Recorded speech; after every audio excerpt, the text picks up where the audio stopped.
यही देख करके बार बार आपको समझाया जाता है, ए भाई चूक मत करो। किसी से वैर थोड़ी है, द्वेष थोड़ी है।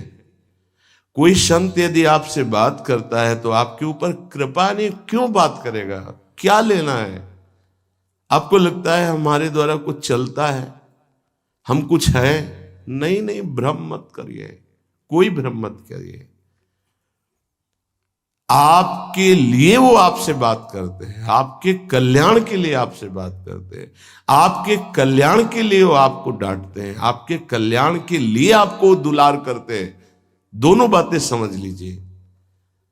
जो लाडली लाल में चित्त लगाए हुए हैं उनको कहीं किसी सुख की आकांक्षा नहीं। सच्चाई से समझ लीजिए। अगर वो सुख का कहीं खेल खेलते तुम्हें नजर आ रहे हैं, वो तुम्हारे लिए, तुम्हें दुलार कर रहे हैं, निकल चलो। तुम्हें डांट रहे हैं, निकल चलो। तुम्हें प्यार कर रहे हैं, निकल चलो। तुम्हारे मन को अपने प्यार में फांस करके श्री जी के चरणों में समर्पित कर देना, यही काम है। ये सब संतों का यही कार्य, तुम्हारे संसार के प्यार में फैले हुए मन को समेटकर अपनी वाणी, अपने प्यार के बल से उसे प्रियालाल के चरणों में समर्पित कर देना। पर आपके अंदर ये चाह हो जाएगी, तभी आप उस प्यार को समेटने में सहयोग दे पाएंगे। मुझे अब इस ब्रह्मा के रचे हुए माया से मुक्त होना है। पर आप तो इन्हीं खिलौनों में राजी हैं, और जब इन खिलौनों से मन को हटाने की बात कही जाती है तो आपको बुरा लगता है। आपसे जिसे कहा जाता है कि अब आप ऐसे रहिए, मनोचिन्हारो नाय, तो आपको लगता है कि हमारे संबंधों में प्रहार कर रहे हैं। तुम्हारे संबंध जितने हैं इनका प्रहार पहले हो चुका है काल के द्वारा, तुम इनको नहीं रोक पाओगे। काल पहले ही काट चुका है सारे संबंध। बस तुम संबंध का राग लेकर के यहां से जाओगे, दुर्गति हो जाएगी। और संबंध को प्रियालाल के चरणों में समर्पित करके जाओगे तो सदगति हो जाएगी, अनुराग हो जाएगा। जो आसक्ति संसार के संबंधों में है, वही आसक्ति जब संत महापुरुषों से हो जाती तो मोक्ष का खुला हुआ द्वार, ये भगवान कपिल देव जी कहते हैं। आप अपना अधिकार अपने में मत रखिए, गुरुजनों को दे दीजिए। अब हमारे जीवन की बागडोर आपके हाथ में है, आप जिस दिशा में चाहें ले चलें। हमारा केवल आपकी आज्ञा पालन करना कर्तव्य। तो कह रहे कदापि चिन्मयादुपरि चेत स्पृहा रोहिणी। यदि तुम्हें इस चेतन अचेतन जगत से मुक्त होने की इच्छा जागृत हो गई है तो पहला, स्नेह का संबंध किसी से मत रखिए। स्नेह का संबंध केवल प्रियालाल से रखिए। वही स्नेह जो माता में, जो पिता में, जो भाई में, जो बंधु में, पत्नी में, पुत्र में, वही स्नेह प्रियालाल को चाहिए। आप और सब कुछ दो, भगवत प्राप्ति नहीं होगी। ये स्नेह दे दो तो भगवत प्राप्ति पक्की हो जाएगी। सबसे स्नेह करो श्यामा श्याम के संबंध से। हमारा स्नेह का संबंध श्यामा श्याम से, श्यामा श्याम के संबंध से स्नेह कोई फर्क नहीं पड़ेगा। पर आपको अभी ये कला नहीं आती है। आप जब तक एक बार समस्त संबंधों के स्नेह को बटोर कर प्रियालाल के चरणों में समर्पित नहीं कर देते, तब तक आपको लगेगा, वाणी से बोलोगे कि सब भगवत भाव से ही, लेकिन पूरा राग यही है, ये हमारे अमुक है, हमारे अमुक है। इसलिए इस रहस्य को समझो, पहले हटो, फिर जब वो राग अनुराग में बदल जाता है तो फिर पूरे विश्व से प्यार करो, कोई फर्क नहीं पड़ेगा। सब जीवन सो प्रीति रीति निवाहत आपनी, क्योंकि वो रीति जानता है। हमारी रीति श्यामा श्याम के संबंध से ही सबको मानना। एकांत की रति विधान करो, शब्दों को समझिए। एकांत की रति विधान करो, अर्थात हमारे हृदय देश में केवल इष्ट और गुरुदेव के सिवा किसी से प्रीति नहीं। पर बहुत इस बात से हम कमजोर हैं। कहीं न कहीं हम अपनी प्रीति, हमारा दोस्त है, हमारा मित्र है, हमारा रिश्ता है, हमारा संबंध है, तो श्री जी करुणा करके आपको लाई अपने संबंध पुष्ट करने के लिए, फिर भी आप अज्ञानवश उन्हीं संबंधों को पुष्ट करते हैं जिससे आपकी दुर्गति हो जाए। जो आपके अरे एक हिरन के बच्चा के संबंध ने एक जन्म नष्ट कर दिया, फिर और किसकी बात करें। इसलिए एकांत की रति विधान करो। एकांत की आपकी रति हो चुकी है, इसका परिचय आपके सामने भारी विपत्ति आई, मन केवल श्री जी में, भारी संपत्ति सुख संपदा केवल श्री जी में मन, यह है एकांत की रति। अब उसको कोई विचलित नहीं कर सकता। जहां विषयी जन रहते हैं, विषयी जन संभाषण करते हैं, उस स्थान में, उस भीड़ में, उन लोगों के बीच में अरुचि हो जाना। रतिम मदन मोहने विदधताम तदेकांतिकीम। एकांत की भक्ति, विरति, जन समुदाय, प्रपंच भाषण करने वाले, इनसे संबंध नहीं। ना संतु जनतापने प्रतिवसंतु वृंदावने। जनता अर्थात केवल विषय प्रपंच की वार्ता करने वाले, तापने, हृदय में ताप पैदा हो उनके संग नहीं, मुझे संग नहीं। कोई भी हो, प्रिया प्रीतम से तुम्हें मतलब नहीं, उनकी चर्चा से मतलब नहीं, उनके संबंध से मतलब नहीं, तो हमारा आपसे क्या संबंध। देखो, जगत के संबंध प्रियता दिखा करके भोग सामग्री दे सकते हैं, धन दे सकते हैं, व्यवस्था दे सकते हैं, पर प्रियालाल की प्रीति नहीं। पूज्य श्री रघुनाथ दास गोस्वामी जी जब अपने गृह का त्याग करके महाप्रभु चैतन्य देव की शरण में गए, तो 2-3 दिन जो महाप्रभु को भिक्षा आती थी उसी से महाप्रभु दे देते थे। उनको लगा कि नहीं, जीवन जब महाप्रभु को समर्पित है तो हमको जीने का ढंग सीखना चाहिए, कैसे हम विरक्त होकर के जिए। इतने में घर से भेजे हुए बहुत से सेवक, रुपया, सामग्री, रसोईया सब आ गया, क्योंकि बहुत बड़े धनी थे उनके पिताजी, और पिता के भाई दोनों के बीच में एक लाड़िले पुत्र थे पूज्य श्री रघुनाथ दास गोस्वामी, जिनकी समाधि राधा कुंड में विराजमान है। अब सुंदर सुंदर पकवान, भोग सामग्री घर के भेजे हुए रसोइये सब बनाते, प्रभु को भोग लगता, महाप्रभु चैतन्य देव को भी। और फिर विचार किया, क्या ये माता पिता के द्वारा दी हुई सुविधा वैराग्य में कलंक नहीं है। मेरा जीवन प्रभु के लिए, क्या मैं प्रभु आश्रित नहीं जी सकता। जब विरक्त हो गया तो माता पिता के द्वारा दी हुई भोग सामग्री से जीना निषेध है। प्रवृत्ति और निवृत्ति 2 मार्ग हैं। प्रवृत्ति मार्ग में स्वयं अधिकार हो जाता है पुत्र और पुत्री का माता पिता की संपत्ति पर, निवृत्ति मार्ग में नहीं, स्वीकृत नहीं है। निवृत्ति मार्ग में स्वीकृत नहीं। जिसने इस स्वीकृति को स्वीकार किया वो कच्चा ही बना रहता है पूरे जीवन, पक्का वो कच्चा बना रहता है। ये दृढ़ बात समझ लीजिए। आज तक इतिहास है विरक्तों का।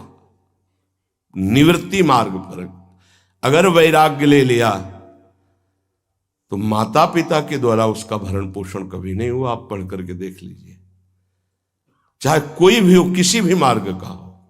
जब रत्नावती जी ने, उनके लिए चिट्ठी आई, पुत्र ने भेजा कि पिता ने सभा में मुंडी का पुत्र कह के कहा, मतलब सन्यासिनी का पुत्र कह के, माता हमारी इस नाम की रक्षा करना।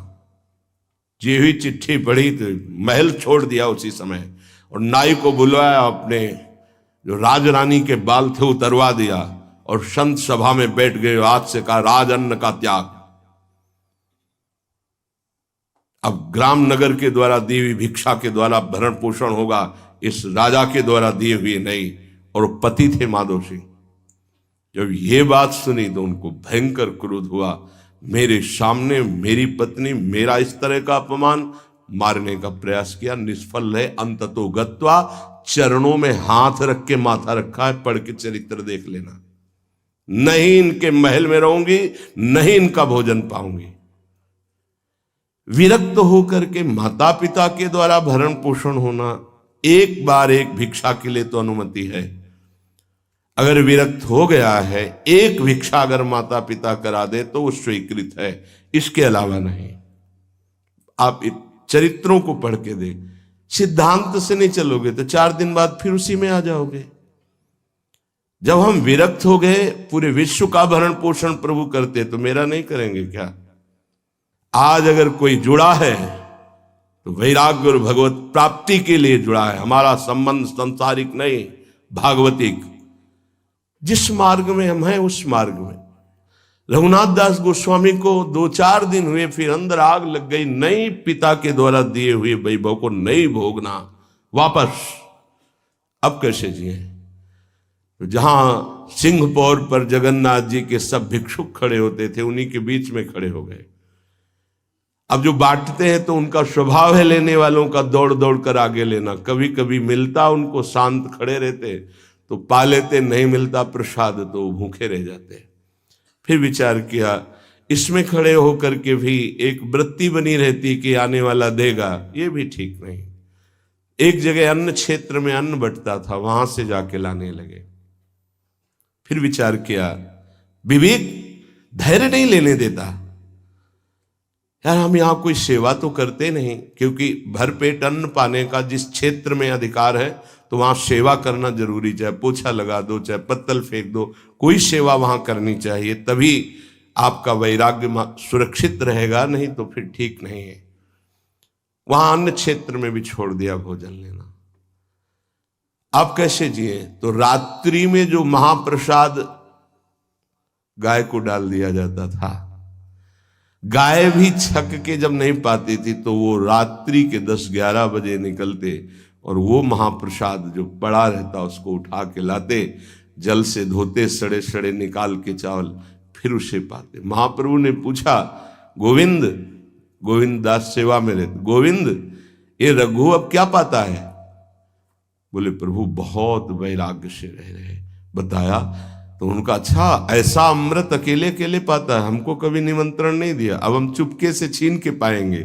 महाप्रभु चले रात्रि के जब वो कटोरे पे इतने से चावल सही निकाल कर पानने में लगे थे, पीछे से महाप्रभु गए से लिया। अरे प्रभु आपने, उनका इतना स्वादिष्ट अमृत पाता है और मेरे को कभी निमंत्रण नहीं दिया, निहाल कर दिया। उनके लिए आया सोवत हु रसना रटे राधा कृष्ण सुनाम। वो जब सोते थे तो उनकी जबान से राधा कृष्ण राधा कृष्ण राधा कृष्ण। ये इस मार्ग के पथिक, निवृत्ति मार्ग और प्रवृत्ति मार्ग में अंतर है। आप लोग इस बात को समझें। निवृत्ति मार्ग श्री जी के भरोसे का है, आप विश्वास कीजिए। जब इष्ट के भरोसे में है तो जिनकी पलक झपकते अनंत ब्रह्मांड रचना हो जाती है, उनके लिए कोई ये बड़ी बात हो गई क्या? ये कोई बड़ी बात है उनके लिए? हम उनका भरोसा त्याग करके निवृत्ति मार्ग के हो करके और परिवार के द्वारा भरण पोषण हमारा हो, भाई ये तो नहीं समझ में आता। भरोसो दृढ़ इन चरणन के रो। निवृत्ति मार्ग तो निवृत्ति मार्ग, प्रवृत्ति मार्ग तो प्रवृत्ति मार्ग। प्रवृत्ति निवृत्ति, निवृत्ति में प्रवृत्ति, बहुत समझकर संभल कर चलना पड़ेगा। जो मार्ग भगवान ने बनाया उसके अनुसार। तो कह रहे न संत जनता, तुम्हारा व्यवहार जनता से नहीं होना चाहिए। व्यवहार शून्य व्यवहार है, ध्यान रखना। दसियों हजार लोगों के दर्शन होते हैं, एक का भी परिचय नहीं है। हजारों लोगों से संभाषण है, एक भी हमारा मित्र नहीं है कि ये हमारा है, तुम लोग इसके साक्षी हो। ये हमारा बंदा है, एक भी नहीं। साफ श्री जी के हो, श्री जी से संबंध है, मैं सिर्फ एक नौकर हूं। श्री जी की बात आपको बता देता हूं, आपकी बात श्री जी को बता देता हूं। हमारे श्री जी, इसके सिवा कोई नहीं। एकांत की रति, जनता से संबंध रहित, श्री जी के संबंध से सब जीवन सो प्रीति। श्री वृंदावन में वह चिदानंद रस को प्राप्त होता है। यह है रहनी। वृंदावन इह विधि बसे तज के सब अभिमान, तृणते नीचो आपको जाने सोई जान। ये समझ जाओ किस बात का आश्रय लिए हो। जिनको ब्रह्मांड रचने में सेकंड नहीं लगा है, वो हमारी प्रियाजू के अधीन है। हमको कुछ अपनी व्यवस्था के विषय में सोचना, मानो शरणागति के विषय में आपको अविश्वास, कलंक है ये बात। हे, बिल्कुल भरोसे पे हो जाओ, फिर सामने देखो क्या होता है। बिल्कुल भरोसे पे हो जाओ। गुरुजनों ने कभी भी अन्य आश्रय नहीं होने दिया, कभी भी अन्य जगह जगह बचाते। वो जानते हैं कि अन्य आश्रय, धन का आश्रय, वस्तु का आश्रय, व्यक्ति का आश्रय, ये तुमसे सच्ची बताते हैं, गुरुजनों की कुछ बातें बाद में समझ में आती, पहले समझ में नहीं आती। केवल श्री जी का भरोसा रखो, जिसने आज दिया है वही कल देगा। जब गुरु जी को कोई कहता कि कभी काम में आ जाएगी ये वस्तु, रख लो, तो बोले इसी को मिटाने के लिए बाबा जी हुए हैं। जब कभी काम में आनी होगी तो तुरंत श्री जी भेजेंगे, हम इसको पहले से क्यों रखें। ये हमें चाहिए कि केवल श्री जी का आश्रय लेकर वृंदावन वास हो। देखना कितना आनंदित रहोगे। फिर रोना आता है, तुम्हारे आंसू फिर निकलेंगे। जब आप एकांत में होंगे, आपका कोई नहीं होगा और आपकी परिस्थिति विपरीत होगी, तब जो शरणागति होती है वही भगवत प्राप्ति कराती है। जब तक विपरीत परिस्थिति नहीं आएगी तब तक शरणागति परिपक्व नहीं होगी। बात लिख लीजिए, चाहे वो द्रौपदी जी हो, चाहे गजराज गजेंद्र जी हो, चाहे कोई भी हो, जब ऐसी विपरीत परिस्थिति आए कि कोई भी सहयोगी नहीं रह गया, तब शुद्ध शरणागति और भगवत साक्षात्कार। उस दिन के लिए तैयार रहो और मांगो कि हमारी आसक्ति का नाश करने के लिए परिस्थिति ऐसी दे दो प्रभु कि सिर्फ आप पर दृष्टि हो, सिर्फ आप पर, ना कोई हमारा, ना हम किसी के, सिर्फ आप। मेरे तो गिरधर गोपाल, दूसरों न कोई। बात समझो, सत्संग की बात को समझो, परमार्थ की बात को समझो। तो जब कोई हमारे जीवन में प्रश्न आता तो जो नील चादर ओढ़े हुए विराजमान है, उनकी चादर की तरफ देखते, आकाश की तरफ, बाहर निकलकर आकाश की तरफ देखते। तत्काल उत्तर मिला है हमको, तत्काल भाग, यहां से भाग। झोला टांगा, रात्रि में भागे, जब भागे तब रात्रि में भागे। भागो भागो भागो, भागते भागते अब पायो परम विश्राम। अब वृंदावन, श्री वृंदावन विश्राम, सब सोहित निष्काम मत, श्री वृंदावन विश्राम। हे, भागते रहो, संबंधों से भागते रहो, आश्रयों से भागते रहो। एक आश्रय केवल हरि गुरु का, बस एक विश्राम स्थल। जैसे आप रखो, जैसे आप रखो, हम उसी में राजी हैं। समस्त प्राणियों को वृंदावन के नमस्कार बुद्धि से देखो। देखो यहां की रहनी, वृंदावनी विधि बसे तज के सब अभिमान, तृणते नीचो आपको जाने सोई जान। तृण से नीच अपने को जो जानता है सबको नमस्कार करेगा। और सच्चाई में देखो तो ऐसा ही है, कुछ नहीं है। कोरा अहंकार केवल है। क्या है हमारे अंदर? कुछ नहीं। अगर गुरु कृपा न हो, प्रियालाल की कृपा न हो, तो कुछ नहीं। हाथ उठा के कहते हैं कोई बल नहीं है। बल है तो वो है, नहीं तो वो नहीं, तो कुछ बल नहीं। क्या बल है? आप देखो, अंदर से देख लो बैठ के, तुम्हारे अंदर क्या बल है।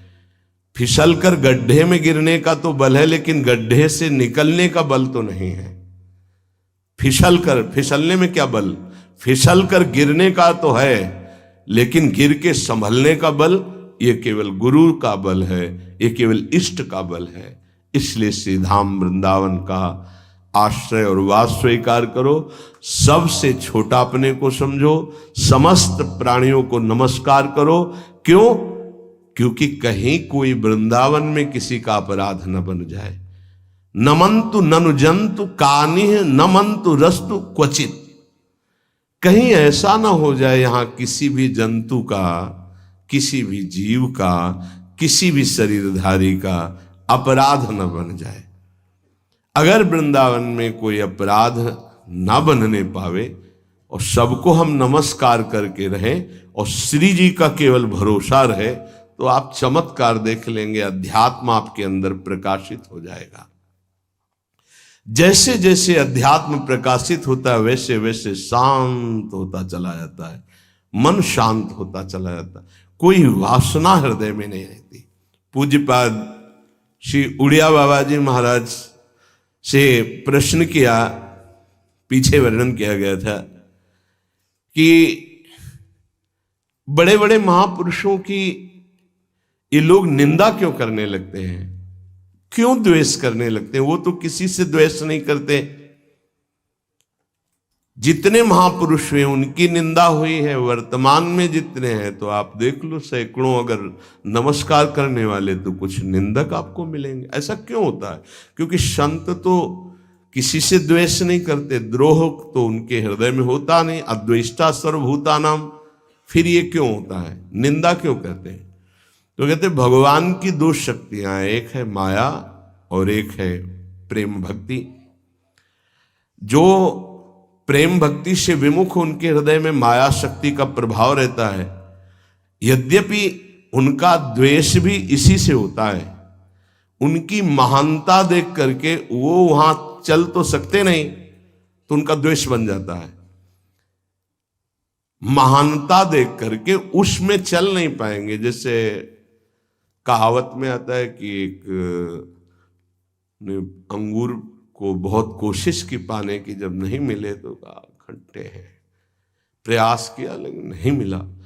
तो उनका प्रयास माया जनित है, तो प्रेम या भक्ति या सद्गुण या भगवद आश्रय नहीं धारण कर पाते, तो उनको द्रोह हो जाता है संतों से। आप नरसिंह मेहता जी का चरित्र देखिए, बड़े बड़े भक्तों का उन्हीं के गांव के लोग, उन्हीं के घर के परिवार के जनों ने ही द्रोह पैदा कर दिया। द्वेष, निंदा, मारने की चेष्टा, अपमान, ऐसे। अच्छा सोचो, उड़िया बाबा जैसे महापुरुष से क्या कभी ऐसा हो सकता है कि उनके मारने के लिए आदमी लगा दे? विचार करके देखो। पैसा देकर भेजा गया था कि सत्संग में जाके नाक काट लो।